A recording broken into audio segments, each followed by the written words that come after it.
Airbnb, la mafia, un tueur en série. Cela semble être une combinaison impossible de causes pour un incendie, mais c'est précisément ce qui s'est produit. Le 16 mars 2023, au cœur du vieux Montréal, une soirée paisible prend une tournure terrifiante. Les flammes font rage, les sirènes d'urgence retentissent et des cris désespérés à l'aide remplissent l'air. Le lendemain, 7 personnes sont mortes, soulevant des questions sur les événements de cette nuit-là. Place du Ville se trouve au cœur historique du vieux Montréal. Elle occupe une place précieuse dans l'histoire du quartier. Ses allées pavées et son charme offrent un aperçu du riche passé de la région. Les bâtiments centenaires qui s'y trouvent sont des témoins silencieux du temps. Ici, habitants et visiteurs se rassemblent. Ils viennent pour s'imprégner du patrimoine culturel et architectural qui définit le vieux Montréal. Un client Airbnb se détend dans un bâtiment centenaire profitant du calme. Soudain, des cris dans le couloir attirent son attention.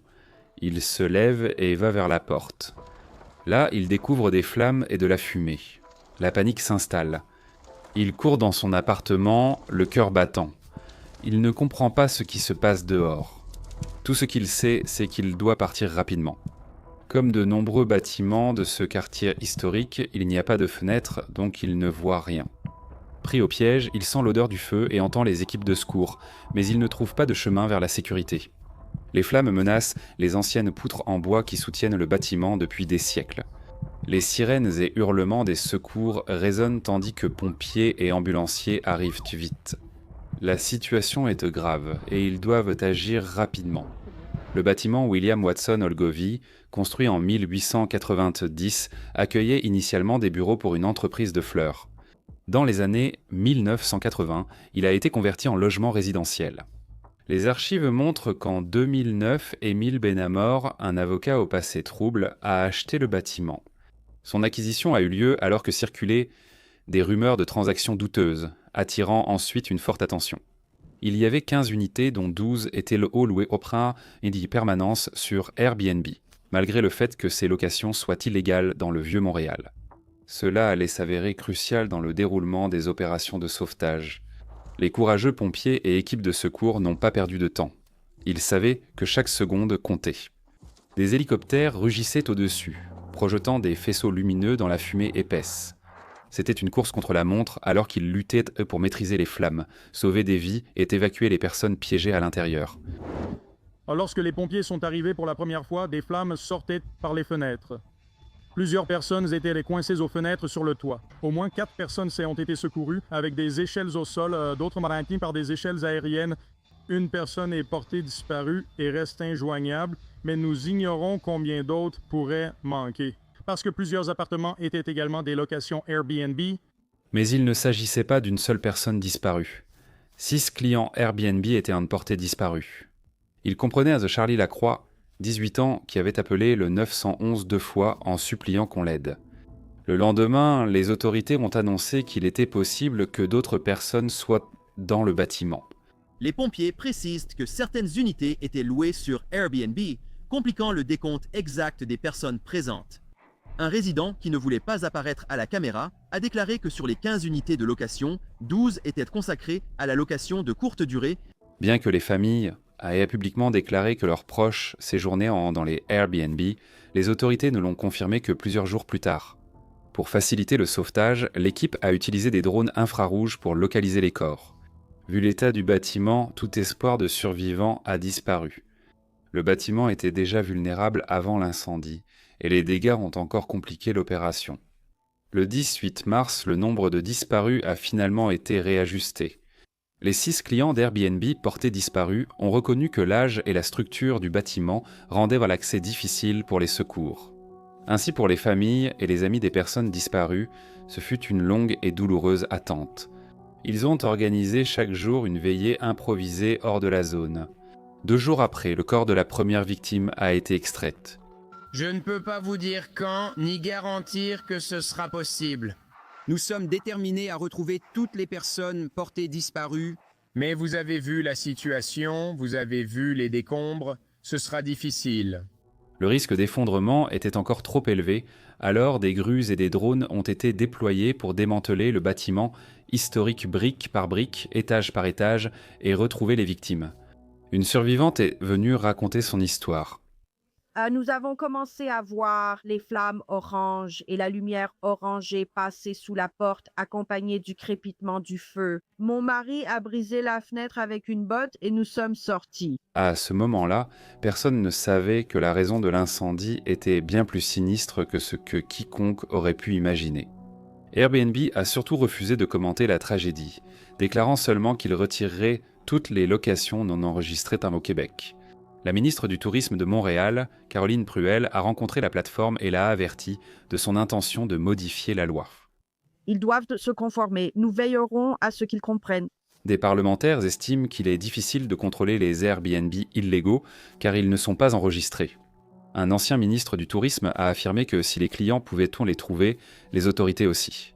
La semaine suivante, police et pompiers ont organisé des réunions d'information quotidiennes. La complexité de l'accès dans le bâtiment nous a obligés à retirer chaque pièce de la structure à l'aide de la nacelle et de la grue. Ces actions nous ont permis de contribuer à la découverte de la deuxième victime.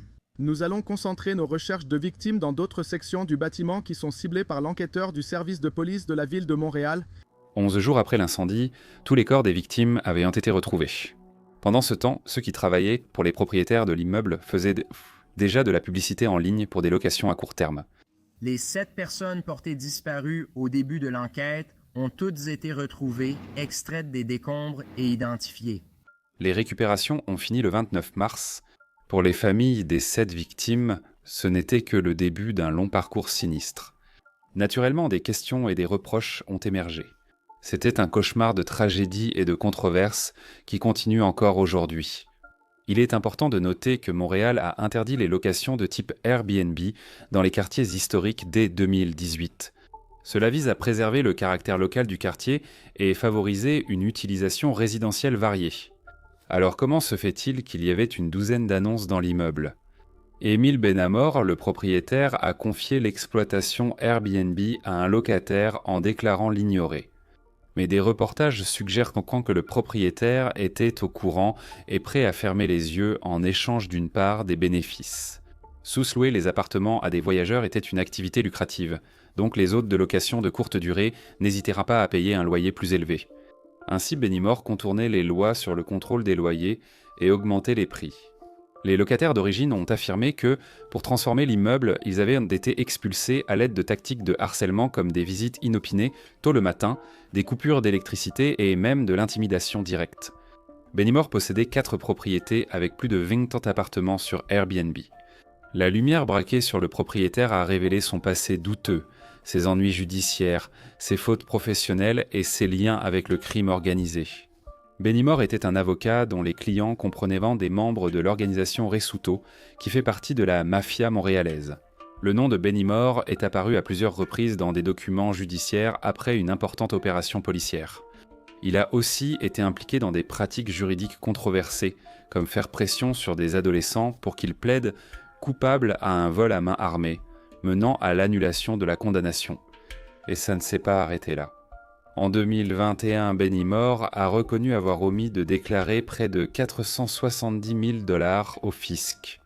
Il y avait de nombreuses spéculations selon lesquelles les 21 traites déposées sur un compte bancaire personnel étaient liées à sa possession d'environ 20 logements Airbnb. Pour beaucoup, il semblait que Benamor était prêt à tout pour faire du profit, même si cela signifiait échanger des vies humaines. Selon ceux qui se sont exprimés après la catastrophe, il était impitoyable sur tous les plans. Airbnb avait été averti de l'état du bâtiment un an avant la catastrophe, lorsqu'une femme séjournant dans l'immeuble du Vieux-Montréal les a contactés. Elle a exprimé des inquiétudes concernant la sécurité de l'appartement et la possibilité de location Airbnb illégale. Nous sommes entrés, l'odeur de cigarette était très forte. Alors, ma première réaction a été d'essayer d'ouvrir une fenêtre parce qu'il y avait des fenêtres ouvrables, mais elles étaient toutes collées. Que fait Airbnb dans ce cas ? Ils ont répondu par email. Toutes vos préoccupations ont été notées et signalées. Aucune action en justice n'a suivi. Après l'incendie, les mêmes invités ont recontacté Airbnb avec indignation, déclarant « C'est le même immeuble sur lequel j'ai déjà porté plainte et demandé une enquête pour Airbnb dangereux. Sans le chassement adils Pratsola, Elle a reçu une réponse automatique. Nous sommes vraiment désolés pour votre mauvaise expérience sur notre plateforme. L'ancien locataire Joseph Brockman a également eu une expérience terrible. C'est un vrai piège à feu. Ouais, c'est petit et un peu louche, mais d'une façon mignonne. Et puis c'était genre mince, il n'y a pas de fenêtre. Une vidéo diffusée sur les réseaux sociaux montre l'absence de fenêtre dans l'appartement. La plateforme aurait été informée au moins 2 fois l'année précédant l'incendie. Airbnb a retiré les annonces sans permis peu après l'incendie, mais c'était trop tard pour les familles qui avaient perdu des proches. Pourquoi Airbnb n'a-t-il pas agi plus tôt ? Il est également apparu qu'il y avait encore plus de problèmes avec le bâtiment. Extérieurement bien entretenu, il était dangereux à l'intérieur. Des codes de sécurité incendie ont été enfreints entre 2009 et 2018. Certains résidents ont signalé l'absence de détecteurs de fumée et de panneaux de sortie. La chose que nous avons répétée le plus souvent, probablement ces derniers jours en tout cas, c'était qu'une simple pile dans une alarme incendie. Et il serait ici. Les alarmes incendie étaient trop silencieuses et non conformes aux normes. Des problèmes structurels bloquaient l'entrée et les sorties de secours. Et bien sûr, il y avait les appartements sans fenêtres. Avant la tragédie, les pompiers avaient signalé des problèmes d'issue de secours dus à une rénovation négligeant la sécurité des locataires. On ne sait pas si cela a été suivi par la suite. La communauté s'est interrogée sur les raisons pour lesquelles les pompiers avaient cessé les inspections, mais le chef des pompiers a réfuté ces allégations. Lorsque nous sommes vraiment certains qu'il y a une infraction qui met la sécurité en danger, nous agissons immédiatement et imposons le respect des règles ou, dans les cas extrêmes, nous imposons des mesures supplémentaires. En place. Bennymore affirme que les pompiers n'avaient ensemble pas assez de ressources pour lutter contre l'incendie.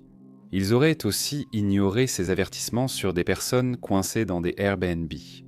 Comme les annonces n'étaient pas autorisées, les secours ne pouvaient pas savoir qu'il y avait des locations de courte durée dans l'immeuble. Alors que l'enquête sur la cause de l'incendie était en cours, il y a eu un rebondissement dans les histoires. La cause accidentelle a désormais été écartée. Nous parlons maintenant d'une enquête criminelle et je peux confirmer que des traces d'accélérants ont été trouvées, ce qui pourrait expliquer la rapidité avec laquelle l'incendie s'est propagé. Les images de vidéosurveillance détenant les réponses sur la façon dont l'incendie a commencé. L'explosion se produit, des flammes commencent à jaillir du bâtiment, puis on peut voir un homme quitter les lieux. L'incendiaire présumé a été identifié comme Denis Bégin, un meurtrier condamné de 63 ans en cavale. Après son évasion d'un établissement à sécurité minimale au Québec, il a été inscrit sur plusieurs listes des personnes les plus recherchées. Bégin a été surnommé le tueur d'Halloween après avoir mortellement abattu un adolescent lors d'une fête d'Halloween alors qu'il portait un masque de gardien de but. L'homme de 63 ans a été diagnostiqué comme psychopathe avec un long casier judiciaire comprenant des incendies taille criminelle et des fraudes. Les psychiatres ont mis en avant ses traits narcissiques et antisociaux. Ils signalent aussi un risque important de récidive violente. Il est désormais le principal suspect dans l'affaire. Bégin, arrêté en mai 2023 et lié au crime des semaines plus tôt, n'a toujours pas été inculpé. Plus d'1 an après l'incendie, les familles des victimes sont frustrées par la longueur de la procédure. Je veux dire, comment est-ce possible ? Ce n'est pas seulement une tragédie humaine, mais aussi une comédie d'Éric. Tu sais, toutes ces émotions ne nous préviennent pas. Elles surgissent à l'improviste et elles peuvent se succéder sans arrêt les unes aux autres. Tu sais, on peut ressentir du chagrin et puis, un instant plus tard, de la colère. Après l'incident, les familles des victimes ont rapidement intenté des poursuites, lancées par les proches de Nathan Sears.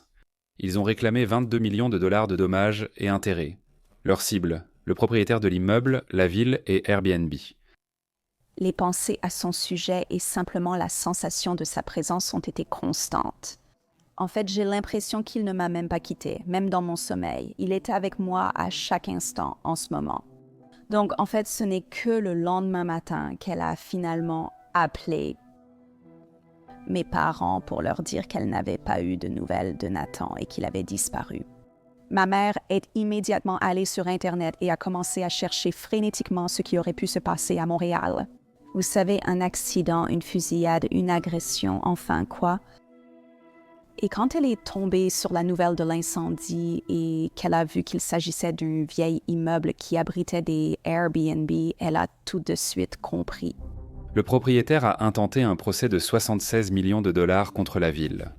Bennymore a déclaré que des règles patrimoniales strictes ont bloqué les améliorations de sécurité nécessaires. Plus particulièrement, la porte centenaire ne pouvait pas être changée, ce qui représentait un risque d'incendie et un problème de sécurité puisqu'elle devait rester déverrouillée. Ces propos semblent moins crédibles puisqu'il avait déjà été convoqué au tribunal pour inaction face à des problèmes de sécurité. Par ailleurs, Bennymore a intenté un second procès pour diffamation contre les responsables municipaux, y compris le maire. Son avocat a déclaré que le propriétaire de l'immeuble faisait face à un procès public et à des dommages à sa réputation. Pour le survivant, Benjamin Magid, le jour de l'incendie le hante constamment. Probablement la cicatrice la plus durable que j'ai de ce jour-là, c'est la culpabilité du survivant.